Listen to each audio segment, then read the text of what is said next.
જોઈ રહ્યા છો વડોદરાનો વાસ. હવે જોઈએ અગત્યના સમાચાર. વડોદરા શહેરના બાજવાના રહીશો દ્વારા આરસીસી રોડ બનાવવાની માંગ સાથે કલેક્ટરને આવેદન અપાયું. કલેક્ટરને આવેદનપત્ર સુપ્રત કરી તાત્કાલિક ડામરના રોડની જગ્યાએ આરસીસી રોડ બનાવવા કરી માંગ.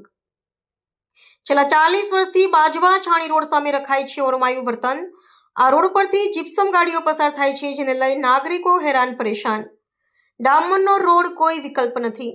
હવે છેલ્લા 40 વર્ષથી બાજવા ગામની અંદર વિકાસનો નામે અમે વંચિત રહી ગયા છે. બાજવા છાણી રોડનું તમે હાલત જોવો કરીને, 2 ફાર્મ ટ્રેલરો જાય છે, 2 ફાર્મ ત્યાં આગળથી જીપ્સમ ઠેલવીને જાય છે કરીને, અને છેલ્લા 40 વર્ષથી અહીંયા આગળ રોડ બન્યું નથી.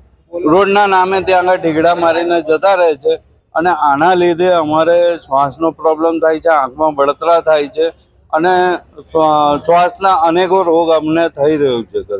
આજ રોજ અમે કલેક્ટરશ્રીને છેલ્લે કંટાળીને કલેક્ટરશ્રીને આવેદનપત્ર આપવામાં આવ્યું.